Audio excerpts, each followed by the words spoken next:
Dalawang suspect na hawak ng PNP kaugnay ng pagpatay kay Anson Ke, isinailalim na po sa inquest proceeding. Detalye mula kay Carlo Mateo Caloy. Isinalang na sa inquest proceedings sa Bureau of Immigration ang dalawang suspect na nasa kustodiya na ng PNP Anti-Kidnapping Group.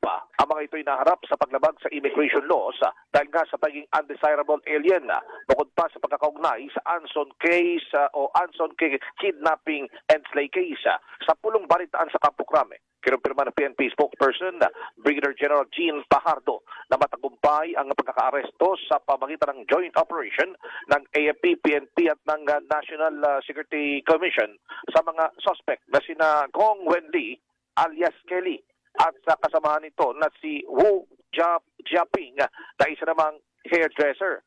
Si Wu Jiaping din ang nagsilbing taga-ayos sa paglilipat-lipat ng resort ni Kelly. Ayon kay General Pajardo, isang pribadong jet ang ginamit ni Kelly at ng kanyang pamilya patungo ng Boracay Island kung saan sila nagtago. Nakuha mula sa mga ito ang 4 na cellphone na isinagawang operasyon noong Sabado at 17 ng Mayo sa Henan Park Resort sa Boracay Island.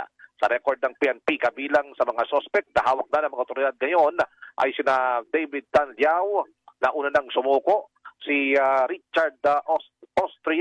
Richardo Austria na nahuli noong Sabado de Gloria, Raymark Katekista na nahuli rin noong Sabado de Gloria at ito na nga si Kelly habang patuloy na pinaghahanap ang isang John Lin. Ako si Carlo Mateo ng GMA Super Radio, DC Tomobita Patoto. Ang balitang ito ay hatid sa inyo ng Rexidol Forte. Bilis